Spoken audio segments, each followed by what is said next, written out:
How to dry your shoes quietly and easy. Do you throw your shoes in the wash because, well, maybe you're a busy mom and it's probably the easiest thing to do? Well, that's okay. I do it too. This is how I dry my shoes after I've thrown them in the wash. I will either use a mesh bag, a produce bag, or a pillowcase.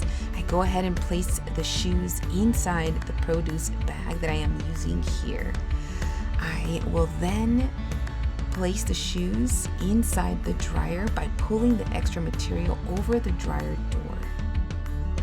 Then I will go ahead and close the door, and then I will set the dryer on low heat for 30 minutes at a time until they are dry.